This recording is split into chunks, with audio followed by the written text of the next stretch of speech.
আসসালামু আলাইকুম। অর্ধেক রাত, প্রায় ৩টা বাজতেছে, পৌনে ৩টা। তো আগুন আরও ২ জায়গায় লাগছে, আরও ২ জায়গায় লাগছে। এয়ারপোর্টের আগুন এখন পর্যন্ত শেষ হয় নাই। আমি এজন্যই টাইমটা উল্লেখ করছি যে এয়ারপোর্টের আগুন এখন পর্যন্ত জ্বলতেছে।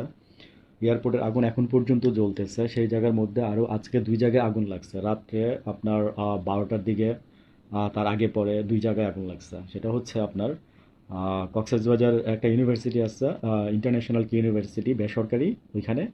আর হচ্ছে আপনার আজকে এই যে রাত্রে এয়ারপোর্টের কথা বলতে, মানে এই দিনে লাগছে এয়ারপোর্টে আর রাতে লাগছে এইখানে। আর হচ্ছে আরেকটা জায়গা হচ্ছে নারায়ণগঞ্জ। নারায়ণগঞ্জে আরেকটা আপনার কাপড়ের দোকানে লাগছে, হ্যাঁ। তো মানে ওইখানে শর্ট সার্কিট থেকে লাগছে। আর ওইখানে হচ্ছে ইউনিভার্সিটিতে যে আগুন লাগছে সেটা লাগছে হচ্ছে আপনার আপনার একটা আহ, বিভাগের কম্পিউটার থেকে শর্ট সার্কিট। কম্পিউটার থেকে শর্ট সার্কিট হয় এই ফার্স্ট শুনলাম আর কি আমার লাইফে, বুঝছেন। তো যাই হোক, বলার কিছু নাই। তো এগুলোর গোয়েন্দা তথ্য ছিল আজকে থেকে ১ বছর আগে, আমি বলছিলাম কথাটা। গোয়েন্দা তথ্য ছিল। কেন সরকার আপনার নজর দিল না ওইদিকে? যখন সচিবালয়ে আগুন লাগছে তখন আপনার, আমি রেফারেন্স লাস্টে দিয়ে দিব এখানে, কে বলছিল। শুধু তাই না, মানে আগুন লাগবে বা এরকম কোনো ঘটনা ঘটবে শুধু তাই না।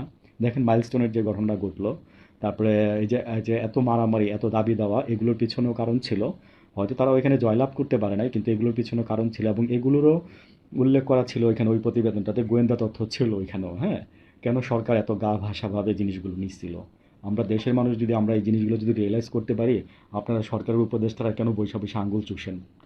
আমি না, সবাই বলতেছে কথাটা যে মানে এই যে দেখেন আজকে যে এয়ারপোর্টে যে আগুন লাগছে, মানে এখানে কত মানুষ আপনার যে মানে কি বলবো, যে মানে আপনার পণ্য, মানে ইম্পোর্টের পণ্য ছিল তো সব কিছু, রাসায়নিক দ্রব্য বা ইলেকট্রনিক্সের জিনিস ছিল, ওইগুলো তো আগুন ছড়ায় যায় বেশি। এবং কেন যেন সবাই বলতেছে যে ধার্য পদার্থ দিয়ে দিয়ে এগুলো আগুন লাগাই দেওয়া হচ্ছে যেন সহজে না নিবে। সত্যি কথা, আজকে ১ সপ্তাহের মধ্যে ৫টা আগুনের ঘটনা ঘটছে। শিয়ালবাড়িতে কিছুদিন আগে, এখানে ১৬ জন তো মানে সাথে সাথে মারা গেছে। কতজন পরে মারা গেছে আমি জানি না। তারপরে হচ্ছে যে ইপিজেটে আগুন লাগছে, তারপরে চিটং ইপিজেটে, হ্যাঁ, ধাউ ধাউ করে বিশাল বড় ভবনের সুউচ্চ মানে উপরের ফ্লোরে আগুন লাগতেছে, জ্বলতেছে। তারপর হচ্ছে ওইখানে কি ক্ষতি হয়েছে আমি জানি না। তারপর হচ্ছে আপনার এই যে আগুন লাগলো আজকে এয়ারপোর্টে, হ্যাঁ। তারপর হচ্ছে যে আজকে রাতে আবার এই যে নারায়ণগঞ্জের এই যে একটা মানে বাজারের ইয়াতে লাগছে, দোকানে লাগছে কাপড়ের। আর আরেকটা হচ্ছে আপনার এই যে চট্টগ্রাম আর কক্সবাজার ইউনিভার্সিটিতে বেসরকারি। তো এগুলো কি সবই মানে জাস্ট মানে প্রাকৃতিক? হ্যাঁ, মানে মনে হয় আপনাদের কাছে এগুলো? আবার আমি বললাম না যে গোয়েন্দা তথ্য তো ছিলই, কিন্তু নজর দিলেন না কেন, বাদ দিচ্ছেন না কেন এখন পর্যন্ত? আপনারা ওই যে বসে বসে ওইটাই করেন, কি আর করবেন, বুঝছেন। আমরা আসলে অসহায় আপনাদের কাছে, দেশের মানুষ আমরা যারা আছি। ভালো থাকবেন। আসসালামু আলাইকুম।